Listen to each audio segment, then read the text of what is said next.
What's up, everybody? Welcome back to the Multiverse.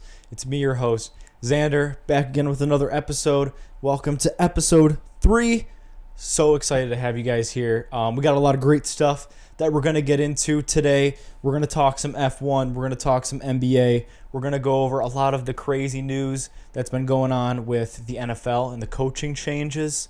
There's just a lot of great stuff that we're going to cover. Without further ado, let me introduce my dear friend Ari. Ari, thanks for coming on today. Thank you for having me, man. Glad to be here. Absolutely, man.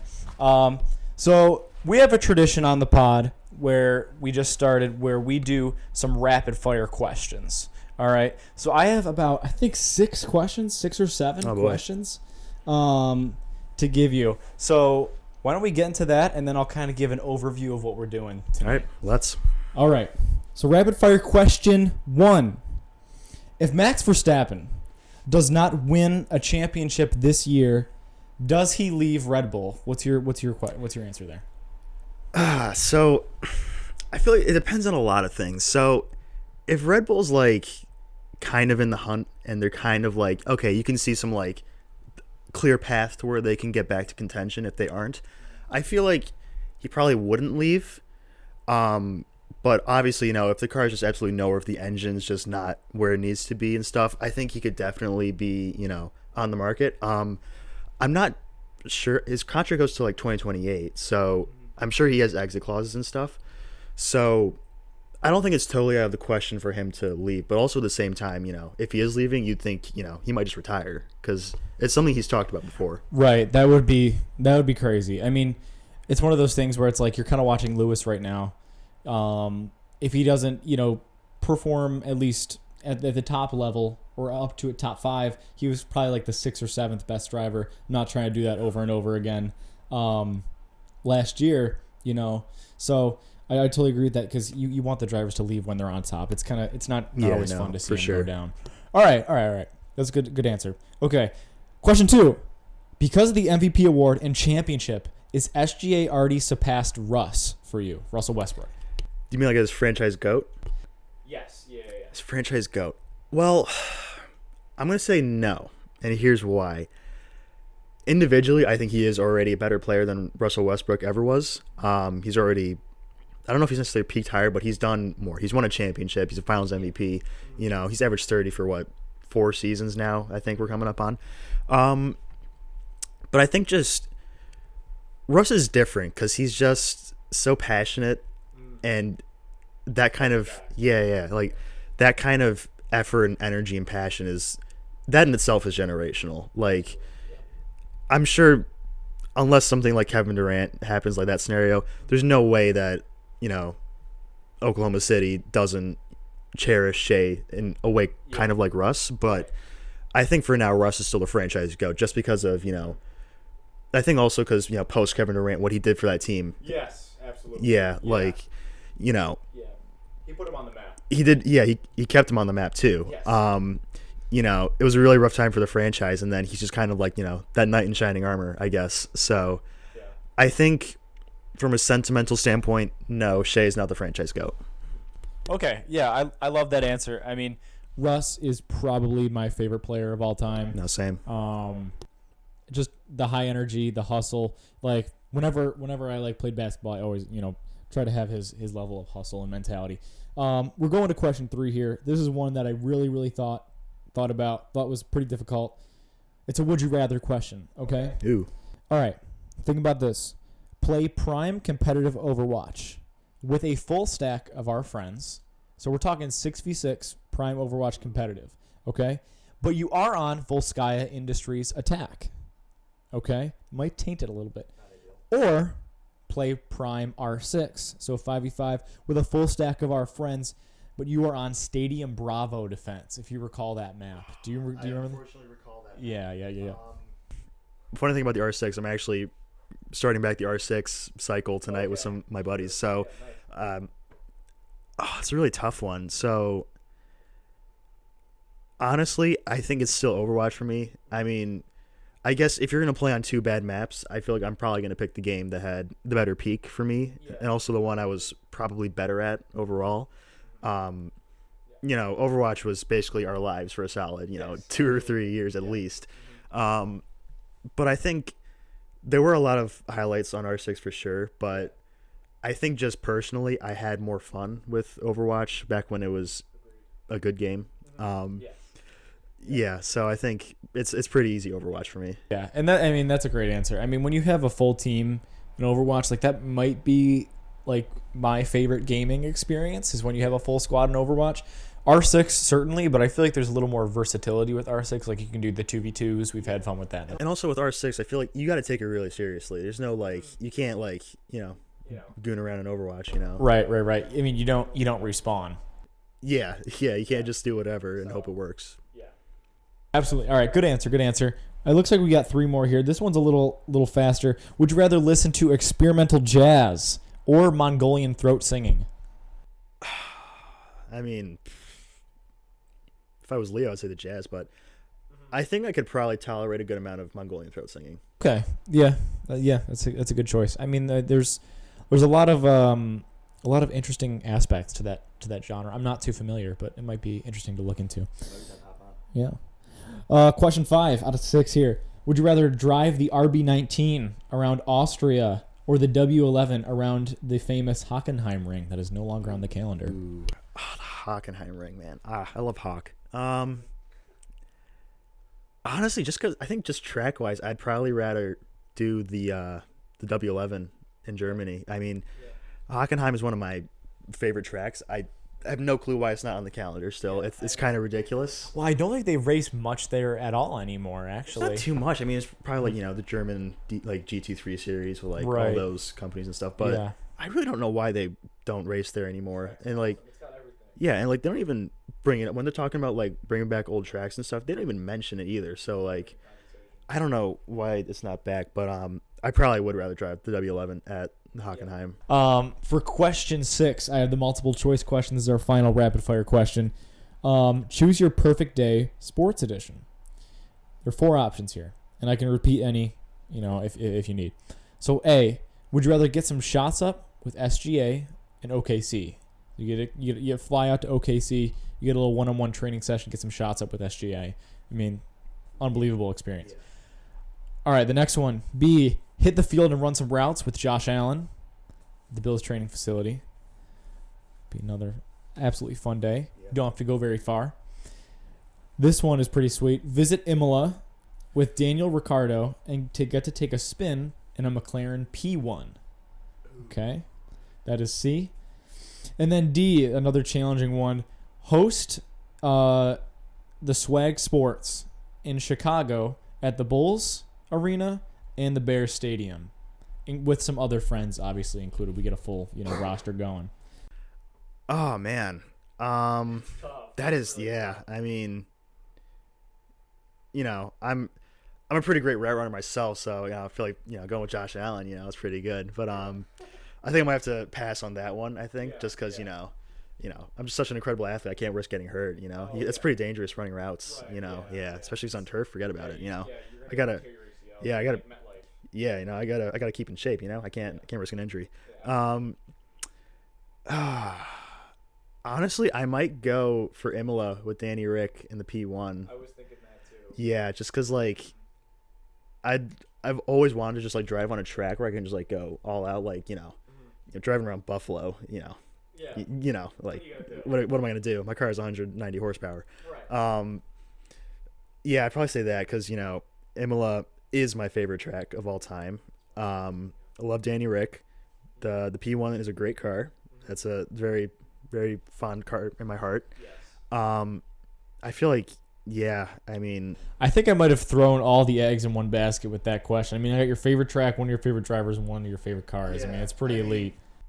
If I was like, a talented athlete at all, I might say, maybe shots up with SGA or someone with Josh Allen or, I mean, and then also for the swag ball, it's just like I feel like we'd kind of be disgracing the stadiums, or like just like Leo and Swim, have to play in there. Right. That'd be great. But I mean, also I thought the big point with the swag sports one was like, honestly, it's way more realistic for us to. Like, it doesn't even have to be a big field. We could have so much fun doing, like, whatever. If we get a bunch of people to play, like, any of these things. Or even, like, especially the swag sports. Like, we always have fun with that no matter what. And we do that pretty much every year. You're never going to be able to do that, you know. It's not your driveway. Right, absolutely. Yeah, it isn't my driveway. All right, so those are the rapid fire questions we got to start off the episode. Let me give a little outline of the rest of the discussion. So the sports topics we're going to cover today include a couple NFL coaching moves, right? I marked down some of the notable moves that I kind of wanted to talk about. I know there's just a lot going on, and it'll just be a lot to cover, and we could probably do a whole episode talking about that stuff. But I just wanted to highlight these things specifically. Ari has prepared kind of an NBA mock trade with Giannis because that's a big thing going around right now. Star player, trying to find another place to go. Got to obviously touch that. And then I have an F1 create a team game with a couple wheel spins that we'll do, which will be pretty fun. And if we have time, we might be able to cover, one or two topics in the movie category. But I think that's going to take most of our time. So I think without further ado, I'm going to dive into the coaching discussion. You good with that? I'm great with that. Okay. So big thing for us, especially as Bills fans, was Sean McDermott is no longer the Buffalo Bills head coach. Did I see this one coming? I would say yes. I was seeing a move, either head coach or GM, absolutely happening. Offensive coordinator, absolutely happening. They had to do something if they did not do it all this year. Something had to change. Do I think it was the right decision to go coach? I'm still kind of mixed emotion. Initially, I was like, no, this is dumb, this is dumb, this is dumb. But now that I've had time to think about it, it's true that, McDermott in a couple past playoff experiences, 13 seconds is one. A couple other ones, the defense is just, you can't fully say that he did a great job with that. But I also think, obviously, a lot of it had to do with the GM, especially this year. A lot of it was the roster on the field did not perform up to, the level that it should have. Was the roster? There was a lot of injuries.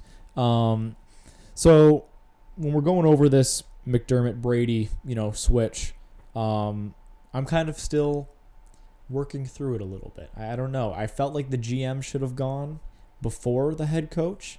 But there are a lot of people that say McDermott should have been gone after 13 seconds. So say what you want about that. I thought McDermott did a great job scheming up the defense in this past playoffs against the Jaguars and against the Broncos for what he had on the field with the injuries. I mean, fun fact, the Broncos scored 2 of their touchdowns off of plays where one of our defensive backs got injured, went off the field, they brought in a backup, and then Bo Nix threw it to the guy for a touchdown. So I want to hear what your take is on this move, and we'll kind of go from there. I think there's a couple of things that need to be brought up. First, McDermott should have gone when we kind of did a soft reset a couple years ago when we lost Diggs, half the defense left. He should have gone too. I don't really understand why they would have kept him around when pretty much half the team was gone. I feel like that would have been the better time to fire him, because this was the one year where I think he was probably a top 7 coach in the league, in my opinion, this year. Absolutely. That's a great point you just made about that. Keep going. With that defensive roster, just the names on there, I can't really see any other coach in the league, maybe except for a Mike McDonald or something like that, or that level of coach who's doing as much with so little. Yeah. This defensive unit is honestly what you'd find on a lot of lottery teams, in my opinion. You got a bunch of unks just, trying to keep up. They love bringing people back. They really do. They love bringing people back. Back to when they cleaned house a couple years ago, they brought half of those dudes back. It's and again, it's kind of circles to Brandon Beane too. The other thing is, I think anytime you fire a head coach, you probably should fire the GM too. Now, was Brandon Beane the coach that hired McDermott, or no? Was it a different GM? I believe. Well, the whole thing is they have a connection from Carolina. Brandon Beane was the GM in Carolina during their Newton days. Then McDermott was the defensive coordinator. I don't know if you just searched it up, but I think Beane did bring in McDermott. I don't know. We can check on that really quick. But either way, we have a lot of Joe Brady too, also from the Carolina Panthers. A lot of our coaching staff in Buffalo is from Carolina. That's just where where they're rooted. Yeah. I didn't find anything in like the little 5 seconds I was searching, but I feel like it's usually good to get rid of the GM and the coach, or if you fire one, I feel like you kind of have to fire the other, because usually they're pretty heavily involved with each other. They're kind of it's kind of a symbiotic relationship, I feel like. So, in my opinion, McDermott and Bean should have gone, because now I don't know what dirt Brandon Bean has on the Bagulas, but he's obviously got something, because in no world should he be promoted after the last few years of the roster he's put together. And also on that too, it's like the mindset kind of, I'm guessing from Brandon Bean's standpoint, was that if Josh Allen is the MVP, the best player in the league, you don't need much around him to be great necessarily. I think that's what his mindset was. But the problem is, it's unfair of any player, no matter how good, to ask them to be Superman every single snap, every single time they get out on the field. Like, it's just unrealistic to ask that of any quarterback. So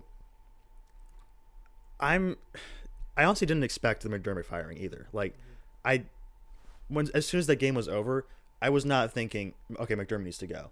I didn't even expect it at all. So when I saw the notification, I was like, why did they do that? Like, this is we were all really confused. Whether you liked it or not, everyone was still shocked, at least. Yeah, I was just like, this makes no sense. Well, and then I was like, well, you figure Brandon Bean's going to be out, but no. So I don't know. It's just, they should have fired him a couple years ago, but at the same time, you can't blame him for this year's loss. Very much the majority of the blame falls on Brandon Bean's shoulders for putting too much on Josh Allen and just really not giving him anything to work with. That's a great point. To go into kind of really briefly the Brady side of it, the Joe Brady signing. There's a lot of good candidates going around. I really like that offensive coordinator from Jacksonville. He was a really, high prospect. They were looking at the quarterback coach from the Broncos. Was another great, prospect. But again, these were like, I know that the quarterback coach from the Broncos, he never called a play. So, that was a little iffy. But there was still a lot of generally great candidates going around for this coaching job. And obviously, it's the hottest seat that anybody wants. It's the reigning MVP. Yeah. It's the team that's been in the playoffs, the past, however many years. So with them going with Joe Brady, does it make sense? With Bean as the GM, I think it makes sense. They love continuity. They love keeping familiar faces. But over the past couple of days, I have seen some more positives come out of it. I have seen, the continuity is a very important aspect. If you are this close to, getting to the next level.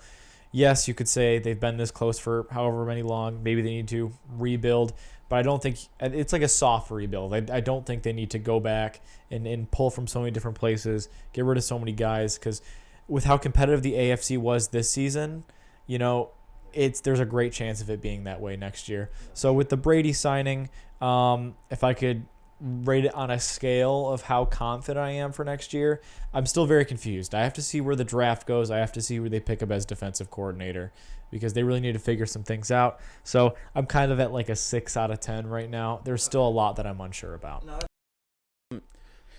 Well, I think a lot of it too. So one of the stats I read, it was like the Bills were, I think they were the third best offense by points per game and EPA per play. But then they were the 13th best passing attack.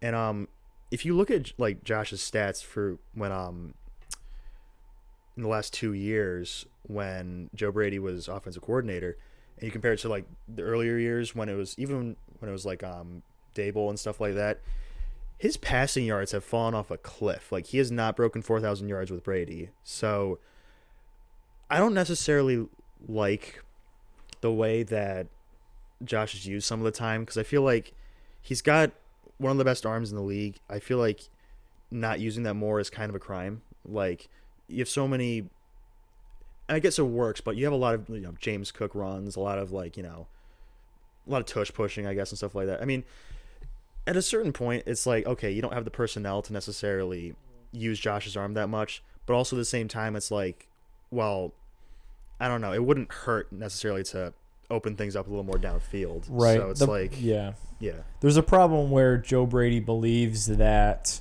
he can just work the short routes, work the middle of the field. Mm-hmm. But the problem is you don't have the receivers to do that necessarily. No. You have Shakir, which is like good for like, I don't even know what you call him, like just like little dink and dumps, and like he makes some like occasional deep plays or mid-range plays. You're really relying on your tight ends for everything at mid-range. So you don't have receivers for that. You don't have the personnel for that. But you don't have stuff to push the ball downfield either. No. So a lot of it is like there's these two sides where Brady does have to work with what he's got, and he doesn't have a lot, right? Mm-hmm. So do you think that even last year when, Amari Cooper came in, we saw a little more stuff downfield for sure. Yeah. So I think Brady, he might be able to pull some stuff out and start pushing the ball downfield with the right personnel. But yeah, I'm sick and tired of the bubble screens. Oh, don't get me started. I mean, it's just, can you just like come up with anything else? Literally any other play. It's just like, I don't know. It's horrible to watch that. But I will say, so you kind of brought up the Amari Cooper thing. I will say, eye test wise, the offense looked a lot better after we got Brandon Cooks. Yes. And there were a lot of plays throughout the year and even to the playoffs where he was open downfield for some very good long shots from Josh, and honestly that it panned out a lot of the time too. So it also kind of reminds me of Matt Collins last year too. I was really upset when they didn't extend him or re-sign him because, well, one, it would have been very expensive, but two, he made a lot of big-time plays for a lot of big-time Let's re-sign Josh Palmer instead. Let's give Josh Palmer $1 billion. Yeah. Yeah, it's crazy. Kill me. No, but it's just like we need like a better deep threat, like some like kind of speedster like that. Not necessarily someone you need to turn to every single play, but like very situational plays. Like I remember last year's playoffs versus the Chiefs, like right before half, Matt Collins got like it was that really deep shot, like right at the end of the second half, and then either set up us for a field goal or a touchdown or something like that. We need stuff like that. I feel like just having even one deep threat, and then even two would be great because, like, we got Wash, Brandon Cooks. You can see how much better the offense looked after that. Yeah, it's insane. Yeah, but I don't know. I also like how I guess the positive about Joe Brady. I like how he uses the tight ends. You were talking about a little earlier. I like how he uses Dawson Knox and Dalton Kincaid. I like how he uses them. They're really important for a lot of the schemes that he runs. And you can read the stats on like when Kincaid doesn't play and how much worse the offense gets. Yeah. It's really bad when he's not out there. So I like that he was creative enough to find help in the tight end game. Right.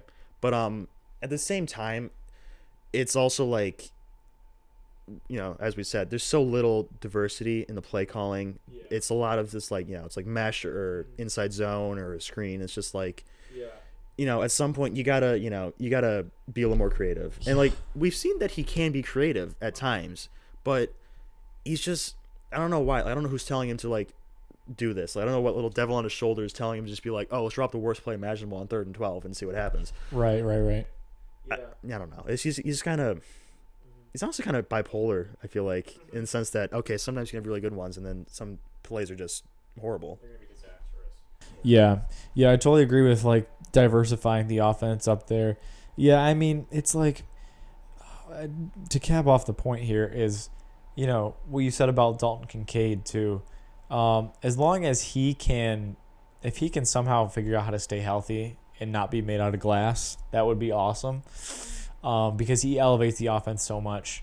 And I love the tight ends game. I hope we're able to keep both of them, although Knox is getting really expensive and they got to start figuring some things out. And they did draft a tight end last year, so maybe Hawes can elevate to a similar level. But, any other additional points to add to this McDermott-Brady decision? Did you want to give it a grade out of 10? Yeah. Grade-wise, I feel like, considering the talent that was on the market, head coaching wise, really the only candidates I would have liked as head coach were probably Jesse Minter, or I guess Clint Kubiak. But obviously, I think it made sense not to wait for Kubiak because if you miss him, then what are you gonna do? Like, there's a very good chance that if they didn't promote Joe Brady, he already would have been gone. So it's like, I guess it made the most sense, and I feel like it made sense to also switch from like a defensive minded head coach to an offensive one too. So I feel like that change could hopefully spice things up a little in the games. Right. So. That change in general is what was much needed. And that's a great point about, if they waited for Kubiak too. I didn't think about that. So with that being said, there's a couple that we can touch on briefly because I don't know too much about these, but I just find these more funny. Mike McCarthy one was really funny. So they got rid of Tomlin, after they I forgot, they got knocked out first round, and that's when they got rid of him. Yeah. I was talking about this on was it last episode or the first episode? You've seen the meme with the field goal where when they were playing the Ravens, if the Ravens kick went in, it would have been Tomlin gone, and because it missed, it was Harbaugh. Yeah. No. So that's it. Literally, it's crazy how it can work with coaches like that. It can go down to that. But it seems like totally like, I don't know, like one step forward, two steps back with this McCarthy decision. I mean, he did some things in Dallas, but the big thing is Dallas is just stuck in this goon purgatory of like they are always either really bad, mid, or they're good and then they get knocked out first round or they don't make the playoffs. They can't do whatever. And also the Cowboys always find a way to have a good roster, at least. Like Dak is always a very solid quarterback. Yeah. They found a way to get George Pickens, who exploded this season. Yeah, it was nuclear. And all that. So when he was with the Cowboys, like they did some things, but yeah, I know a lot of Steelers fans are so upset about this. See, the thing with McCarthy is he has a great resume in the sense that, he coached Aaron Rodgers. He basically made him this all-time quarterback. Made Dak really good. So, I guess if anything, he's a quarterback development coach. Problem is, they don't have a quarterback. I don't know. You're about to start Will Howard for the rest of next year. I can't imagine that. So, I'm also thinking the move was in part a way to convince Aaron Rodgers to come back, but at the same time, it's like you don't need Aaron Rodgers back. What the Steelers need to do is call it quits, and they need to blow it up. I think that's what they need to do. I don't think it makes sense to keep dragging this on, just going 9-8 or whatever, and just being the most mediocre team in the NFL. I don't see what you could gain from carrying that on. And not bad enough to get a good pick, and not good enough to do anything in the playoffs. Yeah, it's just I don't know what the logic is. Maybe some executive thinks that they'll just magically flip a switch. All the people on the roster will de-age 5 years and they'll suddenly be good. But I just don't. This hire makes no sense for me unless they have some random JUCO quarterback that they're gonna get who's just perfect fit for Mike McCarthy. I just don't think it makes sense. Yeah, for this one, with the knowledge that I have, I mean, I'd probably give it a 5. I might give it a 4. I mean, yeah, just I don't know, dude. It's timeline wise doesn't make sense. Right. And is McCarthy a rebuild coach? I don't think you can even say that at this point. No. So yeah, McCarthy, Tomlin. Is Tomlin going to get hired anywhere? Do you think? You think he's done? I feel like he might get hired. He's going to do something, man. He's been around for a while. There's going to be some team that's desperate enough. Maybe not. I think it was. Yeah, I think it was one of the players he was saying on a podcast, maybe even go to college. Right. I feel like that wouldn't even be bad, but I don't know. I mean, unless you're some team that really needs some culture building, I don't think he's gonna. At least next year, I don't think he's gonna be in the NFL. Yeah. Good point. So the final one I wrote down was Brian Daboll got fired from the Giants and moved to the Titans, and then Harbaugh went to the Giants. Regarding the Harbaugh move, I honestly I don't hate this Harbaugh move because of the fact that I think Jackson Dart has like shown that he can be he'll be pretty solid. He played pretty well in the games that he was in, and they didn't even have weapons when he was in. Too. They lost Malik Neighbors, and they like obviously are not like a great team. I can't remember what their record was, but they'll get a decent pick too. Probably this is a very deep draft in pretty much every area, and I think having like a well experienced coach for your young quarterback to learn under and. Like, yeah, Harbaugh couldn't get the Ravens over the hump, but also it's the same thing as McDermott. Like, I guess like the expectations were there and they just went lower and lower each year. So I think that's fine. I think the Ravens hired a good coach in that as well. But then Daboll going to the Giants. I mean not the Giants, excuse me. The Titans. Yeah. I mean, I don't even know. The Titans were just bad. Like who was their? I don't even know who their coach was. Brian Callahan was his name. He's just a dude. He's just some goon, bro. Yeah, I don't know. He was useless. So I mean, DeBall's probably better than him. Well, I guess. Yeah. So I guess I'll start with the Giants first. I like the Harbaugh hire. I do because, again, kind of like we were mentioning, he's a culture building coach. He's the kind of guy that okay, you're probably not gonna do anything too crazy in the playoffs, but he's someone that can definitely set your team on the right trajectory for a long while to come. He can definitely build a franchise from the ground up and take them to some really great places. Obviously, that's a pretty, coordinator dependent hire. I don't really know what they've been doing for the coordinators because he's not a play caller, but I like it. He's gonna, teach that young core a lot of good things. He's gonna get them in the right direction. Hopefully, he'll tell his offensive coordinator to stop doing so many, Jackson Dart runs so he's not concussed every week. Right. Because he's going to be a vegetable by the end of next year if this keeps happening. But no, I think it's a good hire. It's probably the best thing the Giants could have done. It made sense to fire the ball. I don't know. I like that hire. I think it's going to be good. And then for the Titans, I actually think the Titans are going to be in a better spot than a lot of people think because they have... Well, for one, they have a crazy amount of cap space. They have like over $100 million, I think, in cap space. So it's insane. So there's that. Robert Saleh as head coach, I think that's going to be good. I mean, obviously, he's the Jets head coach. Didn't work out in New York, but it's the Jets. So I don't know how much you can judge someone by that. Right. And again, he's a guy who's going to come in there and set the right tone, get the guys in shape. Mm-hmm. I think that's going to be good. And I like Daboll as the coordinator. He's a good offensive mind. He can definitely get some things going for Cam Ward, assuming, they fix the O-line and get him some receiving threats. Yeah. But I think the Titans are actually set up pretty good for the future. I think they have the three core pieces in the coach, the OC, and the quarterback. Those are the three core pieces that they've got. I think there is a light at the end of the tunnel for Tennessee. Yeah. It's definitely not as grim as I feel like people are making it out to be. Yeah. But no, I think I like both of the hires for New York and Tennessee. I think they're good. Yeah, this is probably the best graded hire we're going to talk about, I think. Like, these changes from Baltimore to New York and Titans, like all these moves here.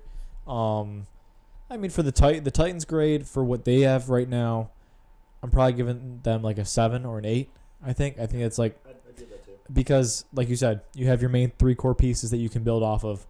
And, I mean, that's essential. That's huge. And then when you look at the Giants, now you have an experienced head coach for your young possible star quarterback to learn from. I probably have to give that one a 7 or something like that as well. So yeah, I think that's probably the best move out of the ones that we discussed was how those guys moved around. I don't know what you'd grade that, but I'd give something similar. I mean, it was the best thing either one of those franchises could have done. I think it made sense. Cool. All right. So we covered a lot of the big coaching moves. So with that being said, we're going to kind of shift gears, take a look at the NBA a little bit, right? We've talked briefly about the NBA in the podcast, but now it feels really good to have someone with a lot more deeper ball knowledge with the NBA here on the pod, so we can kind of get into some stuff. And he has prepared, some mock trades for one of the best players in the league, Giannis, who's always in the MVP race.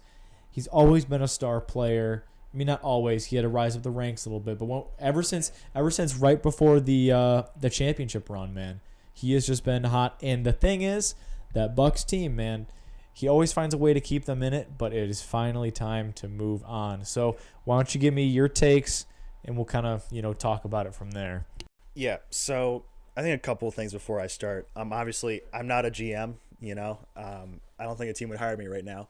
But these are just trades that I think I'm trying to be realistic with them, but also I want to make trades that make sense for both teams, because ultimately if you're trading for Giannis, you're going to have to give up a lot. But also, you don't want to be gutting your whole team to get Giannis and then give him nothing to work with, So these trades are not going to be perfect. I mean, I could easily get flamed for some of these because you're good. That's what this is all about. Yeah. That's what this is all about. So there's really I have 6 trades drawn up here. Awesome. These are kind of like the main teams that have been in talks, the main ones that the rumors have been flying around. These are the teams with the assets to get the job done.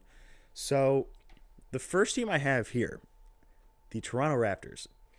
So the Toronto Raptors. Now, also another thing, anytime I mention Giannis being traded, I'm also bundling Thanasis in there too, because they're kind of a package deal, because Right. So, all right, for the first trade, the Raptors get Giannis and Cole Anthony.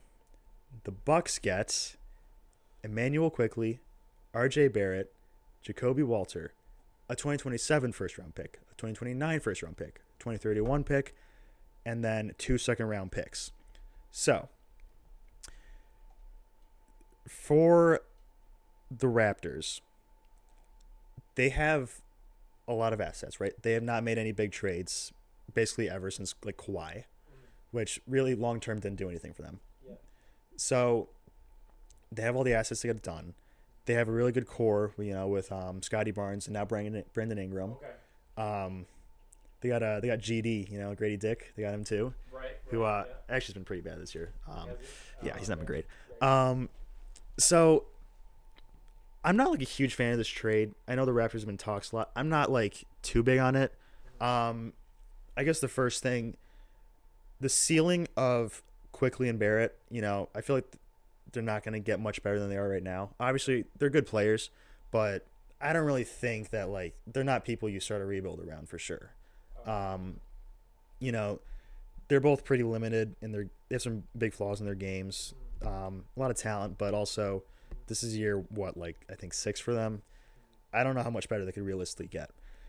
The other thing, the spacing on this Toronto lineup would be horrible because Scotty Barnes is a career 31% 3-point shooter. Right. Brandon Ingram is barely average. Their center can't shoot. They have no point guard depth really, so that's not really gonna happen. Then Giannis is Giannis; he can't shoot. So I don't think it would actually pan out too good for Toronto, just spacing and fit wise. I wouldn't really like it for them. And then also, from what I've heard, the Raptors sound way more interested in Domantas Sabonis than anything. That's what I've been hearing a lot of, that they really want to get him. So I don't know. I just feel like with the way that the Raptors are constructed roster-wise, I don't like it too much for them. Yeah. That's great. Yeah, I mean, you bring up a lot of points. I think my first question to you would be you think that the Bucks are looking for a full rebuild? They're not looking for a soft rebuild because I mean, where are they standing now? Just you don't have to They're 11th, I think, in the conference. Okay. So, yeah. Oh man. Here's the thing though, because when they did the Damian Lillard trade, they gave up a lot to get him. They gave some, I think it was a 2028 and a 2027 pick swap to Portland.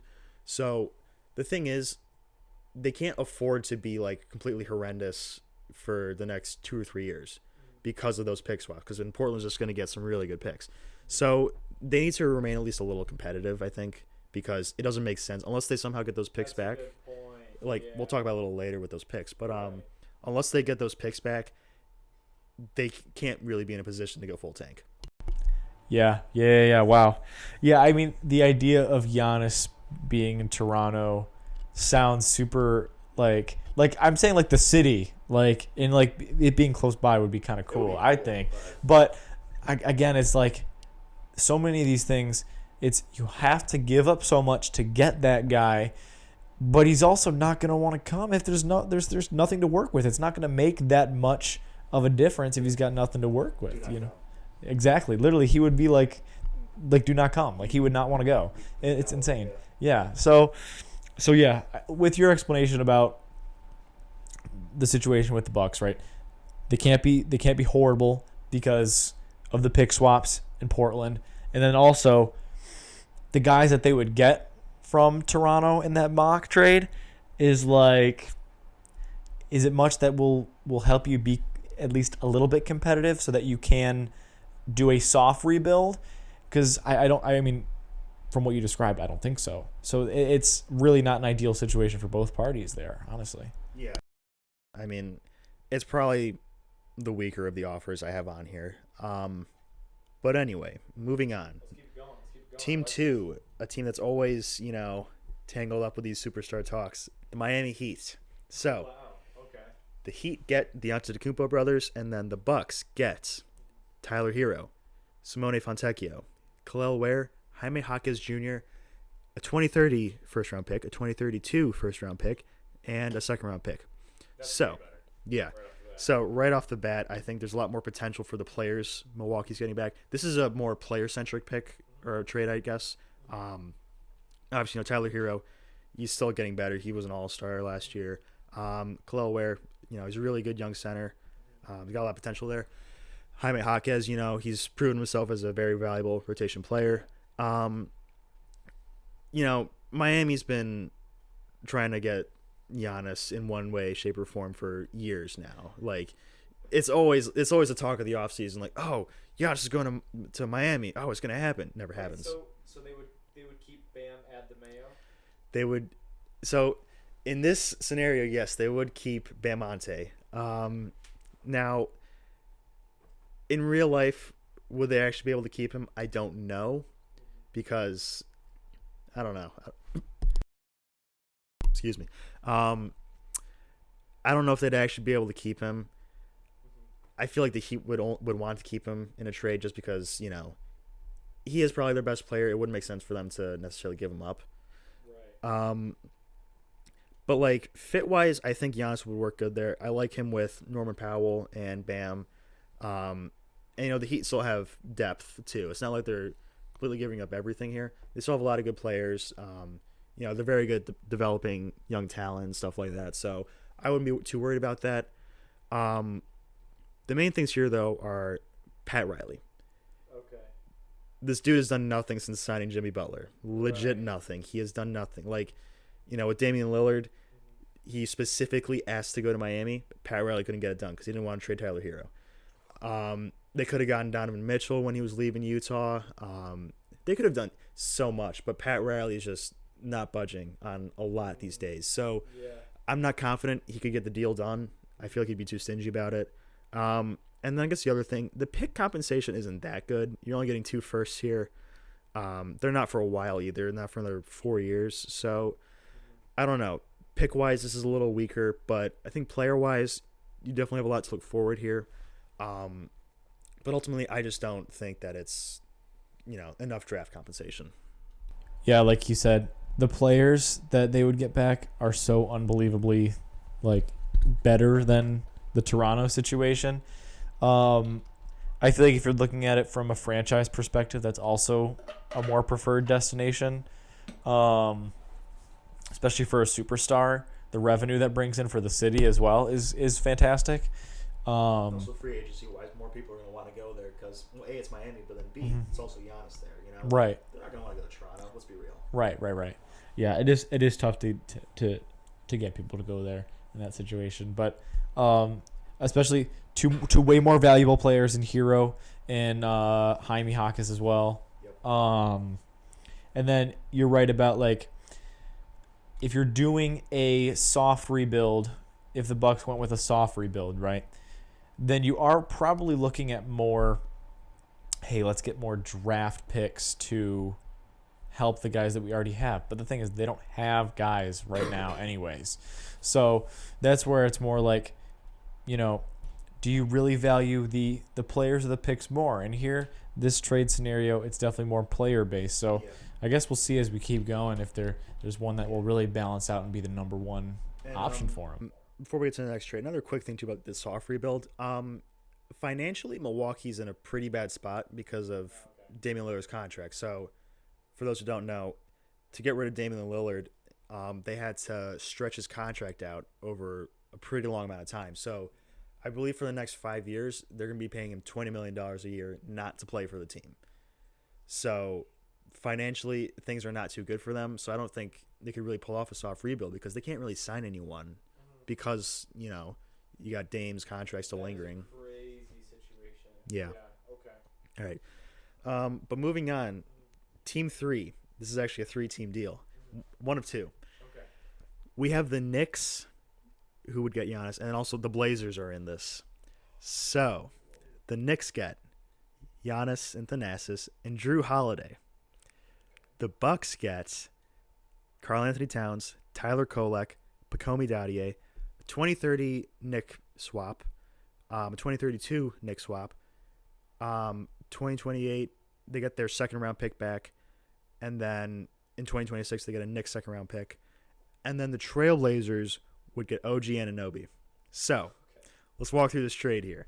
All right. Obviously, the Knicks' problem in, I guess, the Jalen Brunson era, for the most part, has been their defense. They are not a necessarily great defensive unit, especially with Cat on the floor now. It's pretty rough.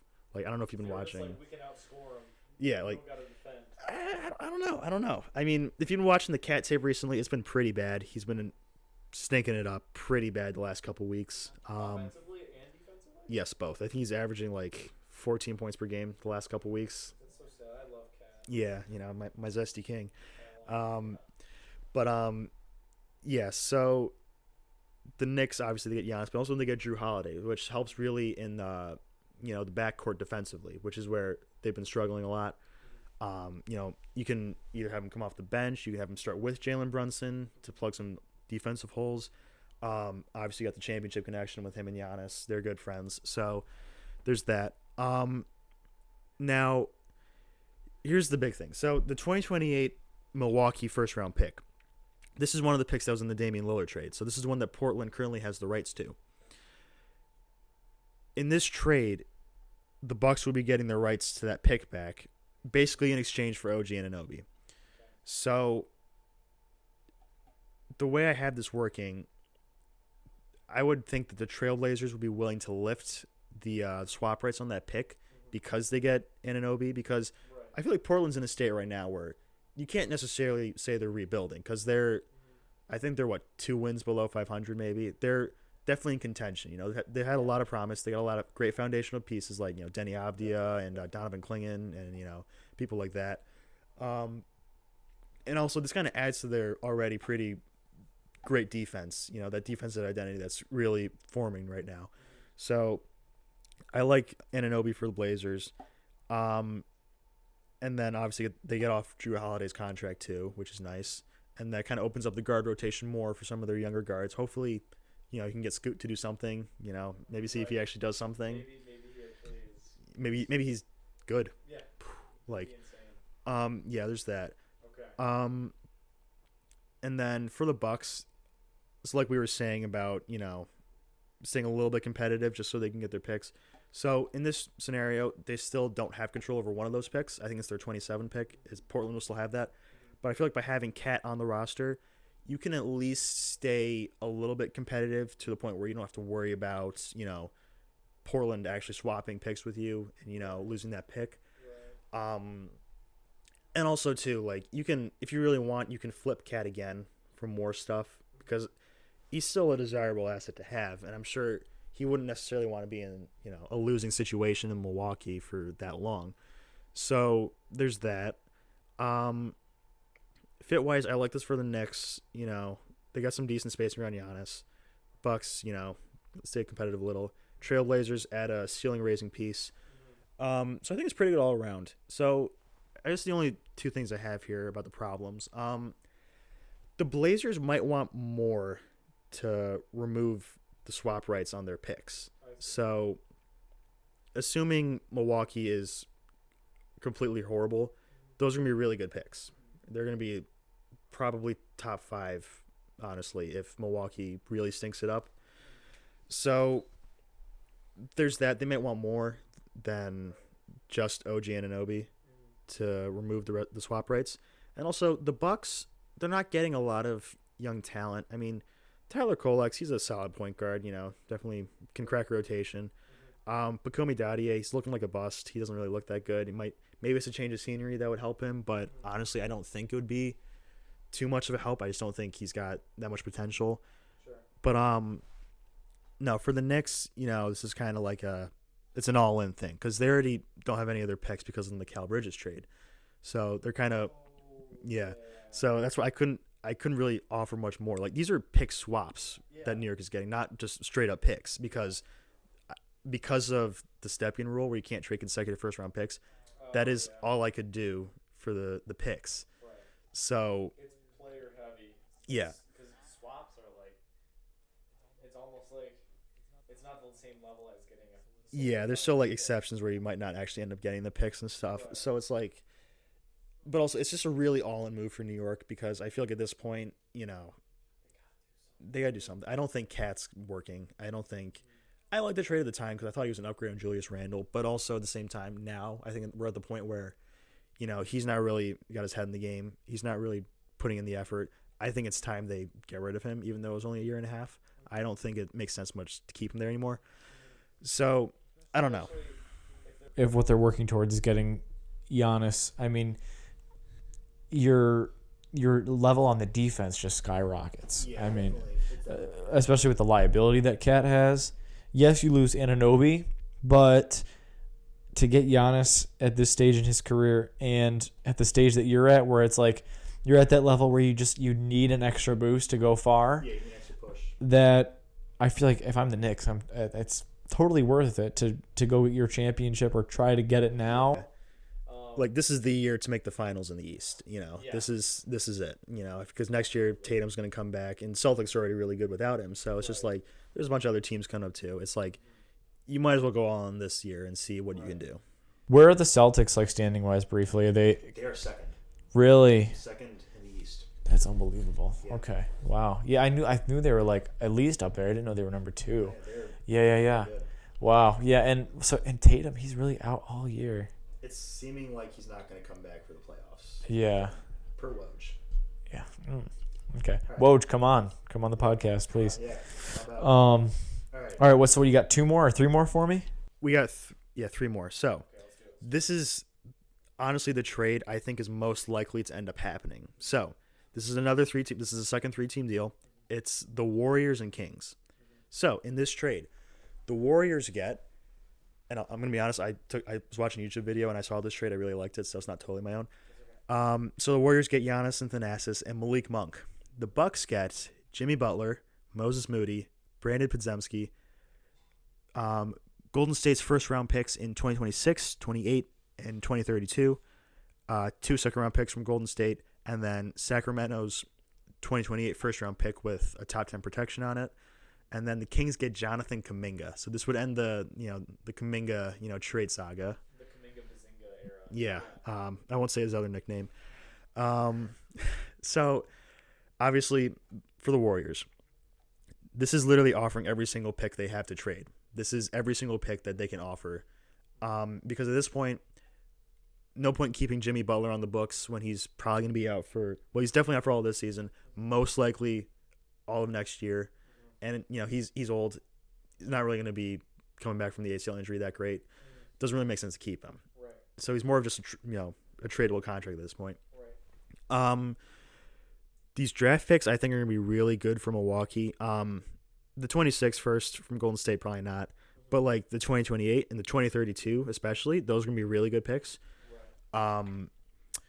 And also the Bucks, they're getting Moses Moody, solid young player. And then they're getting Pods, which, Golden State fans hate this dude with a passion. I feel like, one, good to get him out of the Bay, and then 2, maybe he can do a little something in Milwaukee. Maybe Is he playing bad?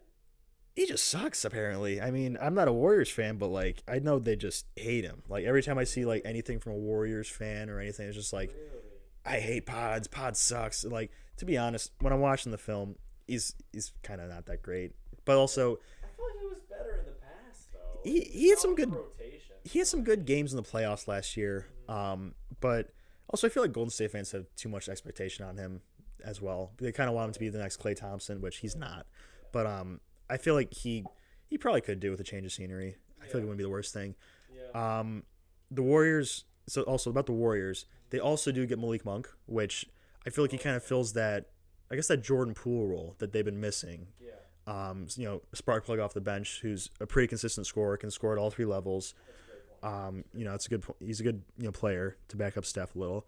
And then the Kings getting Kuminga, they have been one of the few teams that have been like heavily interested in him.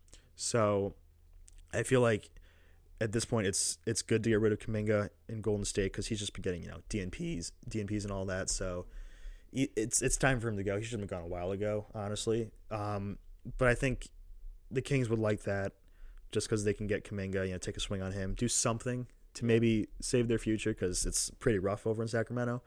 Right.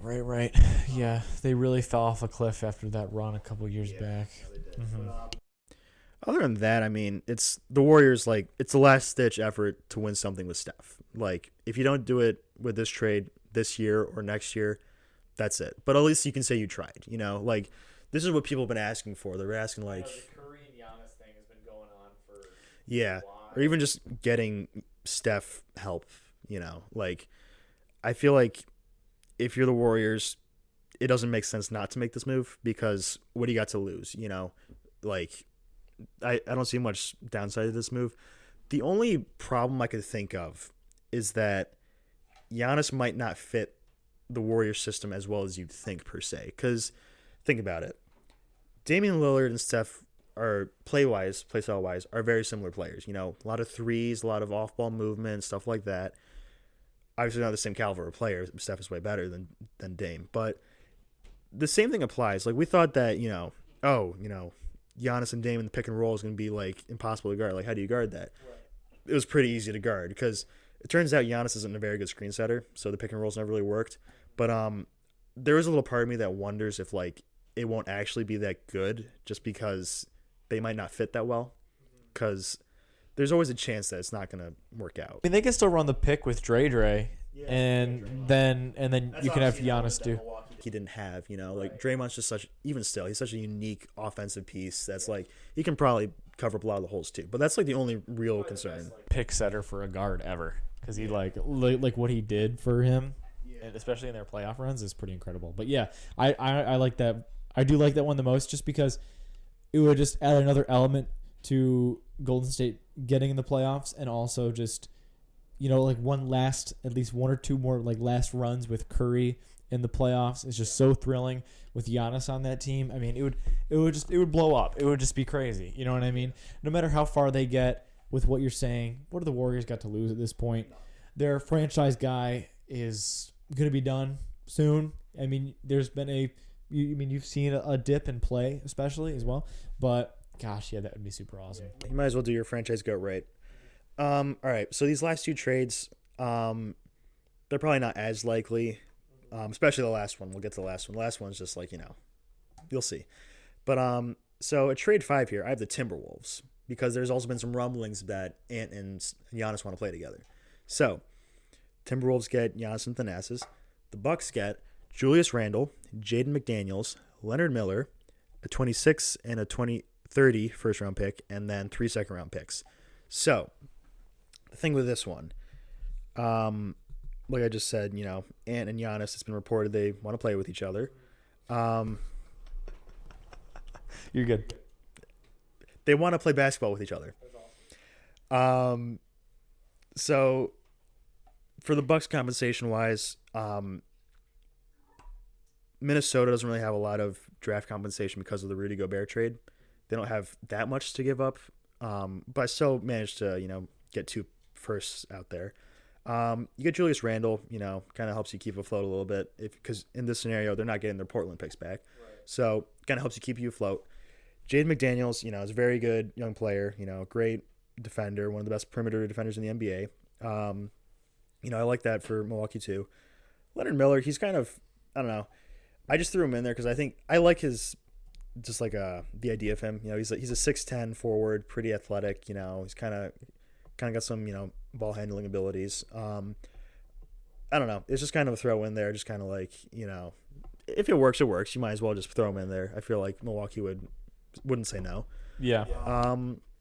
But I guess the thing is, like, with this trade, the young talent's not crazy outside of Jaden McDaniels. And also, Jaden McDaniels, he's more of a ceiling-raising piece. He's not a floor raiser. So I don't know how much he would help Milwaukee in that sense. I feel like he'd still be a good piece to build around. And then, Julius Randle. It's Julius Randle, might as well just let him have his fun, I feel like. And again, if you really want to flip him, you can, kind of like with Cat.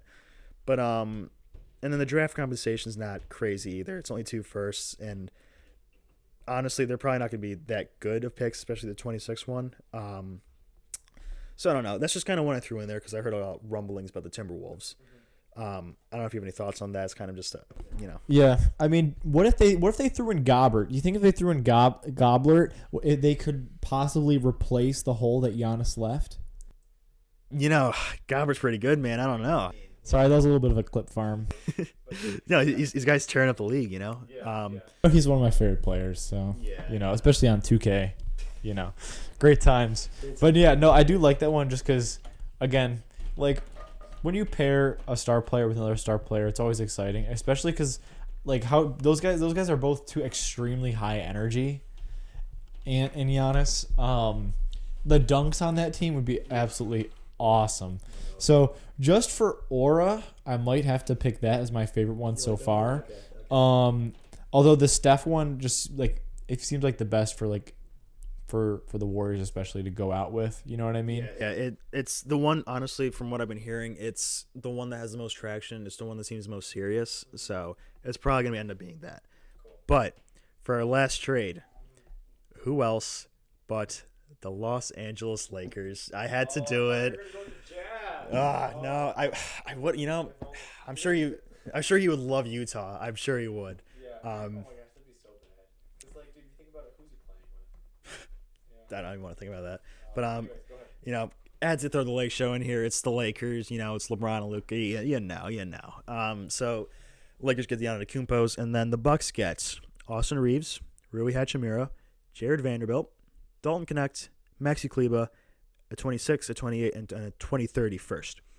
So this is probably going to be a dumpster fire if it does happen. Kind of reminds me of the Russell Westbrook trade. I feel like it could end up being pretty disastrous like that. Right. Dude, the all-time team in 2K would be... The all-time team would be nuts. You got LeBron at point guard, and then... You could never let that happen. No, you got to ban that in 2K. Obviously, it's kind of just like a gag trade, but like, if the Lakers want to get it done, they probably could. Yeah, I don't think Giannis would mind playing in LA. I feel like it would be that. Or at least in their top. Yeah, I mean, but then the thing is, it's Rob Pelinka. He kind of blows. And also, you are risking Luka's entire Laker tenure on this one move because he hasn't extended yet.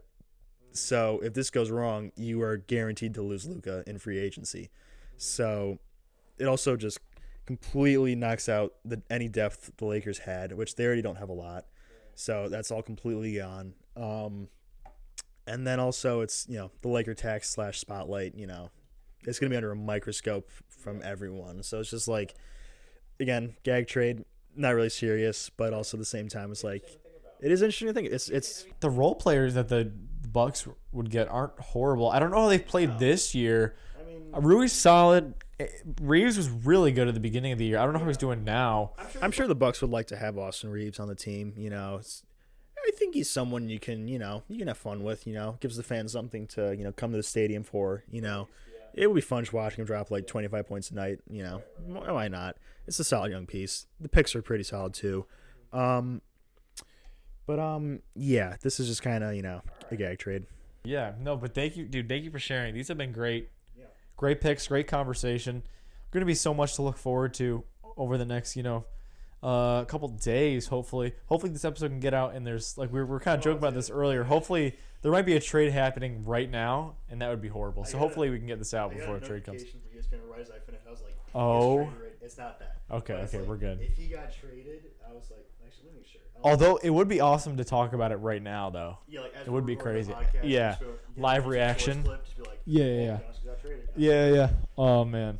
Nah, but no, sweet. Thanks for preparing that, dude. Yeah, no problem. To cap it off, I have a quick F1 create a team game. All right, so we're gonna go with it's gonna be 2 drivers. You're gonna get a car from a random year. But we can kind of roll a couple times with the car because then I thought about it. I'm like, dude, if we have like actually evenly matched drivers and you have a 1950s car or whatever, it's just dumb. Yeah. So we can kind of mess around with that for a little bit. But we'll kind of just like talk about like who we think would have the better team, and we're both the team principals in this scenario. So these are our guys. Okay, all right. Yeah. So do you want to start with drivers or with car? Let's start with car. I was hoping you'd say that. Yeah. All right. So I'll spin for you, and I'll let you know what pops up here. So just give me a moment here. Okay, and now these are generally recent teams for the most part. Okay. This is not my wheel, so we can just adjust it, however it might be. All right, so I'm spinning for your car first because you're the guest here. Here we go, spinning. Options ranging from Mercedes to Williams to all sorts in between, and it is going to be you got to spin again. Isn't that funny? Man. You got like the only one on my favorite team. Yes. All right, and we are at Mercedes. So I can pick any Mercedes car. Well, we're gonna do Or how does this work? I say we should do the year as long as it's not like egregious. So you know what I mean? W11, might be like right. Let's see what year you get. Okay, because I have all 75 years of F1 here, so let's see what year car you get, and if it's reasonable, we'll go with that. Maybe 2000s and up. Well, if it's Mercedes, then it's they started in 2010. Right, I know, but like before then they were what? They were Braun, and then they were. For a year, then they were Honda. Mm-hmm. Okay, I see what you mean. Yeah. Okay. Well, it was 92, so. Let's spin it again. How about you just pick the Braun car? Braun car? Okay, so I got the Braun car. All right, Braun GP. All right. It's a good car. Okay, so let me do my car. We'll go with 2000s and up. Okay, yeah. Spinning my car. Let's see what we got. So Ari right now has the 09 Braun GP as his car for his team. Got Haas. Oh, is there any good Haas? All right, so I don't even. What years can I? Energy car. What? Yeah, dude. All right, let's see. What years can I even? The only good Haas was like 2018. Dude, I could get generational drivers though. I could get generational. Maybe bail you out. I don't even know. Let's see.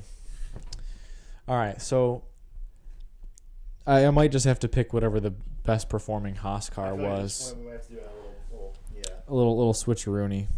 All right, so I'm gonna get rid of that. So we're talking about Haas. Haas was 2018. 16 they started. 16? I think they weren't anyone before. I don't think. No one significant that I probably would have known about it. But okay. It probably wasn't. I mean, it wasn't 16. Wasn't 17. 18 was probably the most competitive car they had. Right. How many points did they score in 18? They finished 5th in the standings. I think it was like in the 80s, maybe. What year did Haas place the highest? Yeah, 2018 with 93. Okay. That's 5th though. Yeah, it was 5th. It's not horrible. I remember DTS was hyping their battle up for 5th. Like for the championship. Oh yeah, dude, they do that so many times. It's like, I remember because 2023 was such a bad season for F1 that like literally the last when they had to do the final episode of that season, they were like talking about the second place between Mercedes and Ferrari, like it was insane. And then it's like you're like, oh yeah, and then you realize at the end they're like, wait, neither of them actually won the. This was for nothing. Yeah, it was horrible. All right, so let's do your cars, man. So let's go to your not your car, sorry, your drivers, excuse me. So you have the 2009 Braun. Now this is like lots of drivers here. So we have like basically I think it is almost all world champions from 1950 to 2025. Okay. Charles Leclerc. Not a world championship, but that's one of your drivers. I'm very happy with that. That is a very good. Yeah. Do you want to do my driver next and then your second driver, or do you want to do both your drivers now? I'll pick one of yours, I guess. Okay. All right. So, dude, it's over if I get a bad driver right now.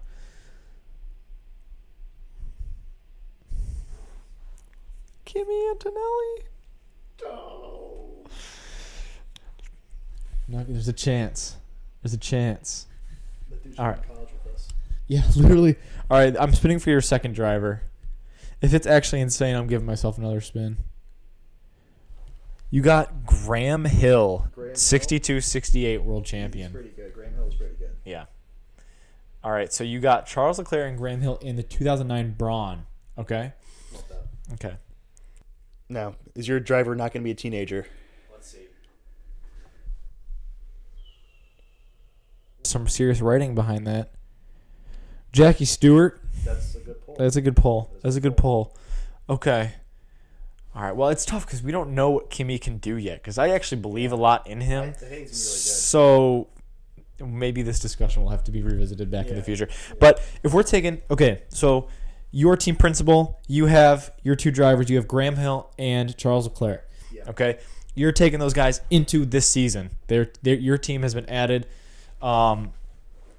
into this season. And I know obviously our cars are going to be so much slower than the ones on there. But we're really discussing our two teams in comparison, right? So then my team with the Haas car, I think if we're looking at the cars, right? Performance in 2009, the engine was the V. It was the V8s, right? Was that did Braun win the first year they were in or the second year?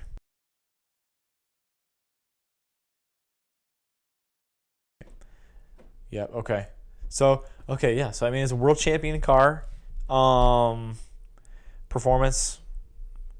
Was the fastest car for most of the year. Yeah. And then if we're looking at the Haas in 2018, 5th place, and this was the hybrid era. Mm-hmm. So we're looking at the V6. Yeah, 1,000 horsepower. If we're doing performance comparison, I mean, like obviously accolades wise, yours takes it. I don't really know like what like the difference between like if you raced like a 2000s F1 car against a new one. I know obviously the size difference factors in and the weight as well, but like with the power that the new ones have, it might be interesting. I don't think it would matter. I mean, just the new ones. I don't know if it's necessarily like a grip thing. It's also just like, you know, aerodynamically, there's so much more downforce in the newer cars. Way more horsepower. I don't really think it would be close, honestly. Yeah. It's also, this is an interesting conversation because, for example, we both have drivers from the 60s and 70s on our teams as well. Yeah. And the interesting argument is always like, was F1 harder then or now? And personally, I think how like the cars that they had to drive back then and even up until like the late 1990s were like really difficult and a lot like really hard on the body. Yes, the new cars are faster. Yes, they might pull more G's, but the difficulty driving wise is pretty crazy. I'm sorry, I just got a notification from ESPN about Jeffrey Epstein connected with the Giants co-owner. No. Yeah. Shoot. Yeah. So John Harbaugh is working for a diddler. We'll have to cover that next time. Anyway. Yeah. Yeah. No, I'm just kind of blabbering on because it is interesting comparing our two drivers, as in the world champions that we have on our team. If we're looking at Chuck Leclerc versus Kimi, it's going Chuck. Yeah, Chuck all day. Chuck all day. I think Chuck is like this close to. He's still the third best driver in the grid, in my opinion. Discussion about like what he could do and what things are going to look like this season. I wish we totally could have gotten into like some of the stuff for this season, but you know there will be another chance. Hopefully, we can get you in during in season. You know. But I also, another discussion I wanted to have was, I know all of them aren't out, but at some point about the liveries. You know what I mean? Because I think some deliveries look awesome this year. Yeah, well, because they had a new a rule where it had like 55% of the car has to be paint. Oh, that's cool. Yeah, that's really cool. I didn't know that. I really like the Red Bull this year. It looks good. Yeah, it's gloss again. It's a light blue. Yeah, it's good. I like that. Honestly, as one last thing, I'm just gonna spin and see one more car, and then see like we can kind of see like, oh wait, oh Red Bull. Hold up.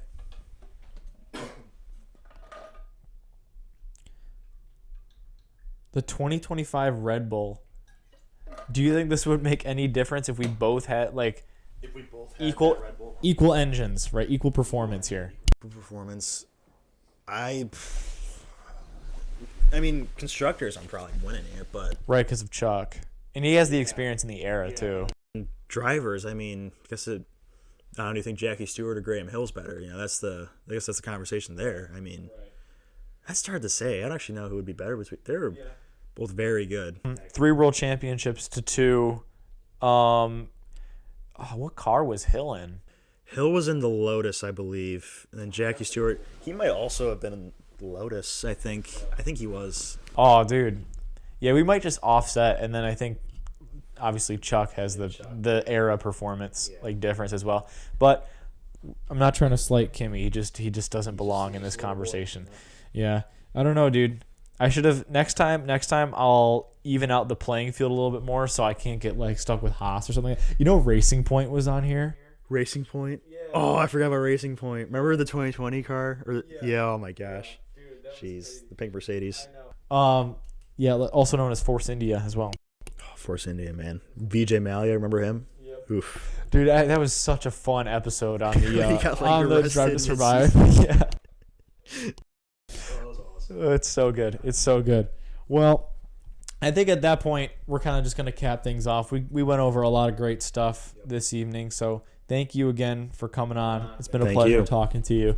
And thank you guys for tuning in to this episode once again. Trying to get this episode out for Monday for you guys. So whenever you're watching, I thank you for watching. Please leave a like, subscribe, and hit the bell to stay notified for all the uploads. Make sure you check the description down below where we'll have all the other links to the other social media pages. And now we are officially going to be on Spotify as well. So if you're a listener, like especially in like the car and on the go, doing homework, whatever, you just want to listen, we'll have that option there totally. So check out that link below as well. So once again, thank you guys for watching, and we will see you in the next one.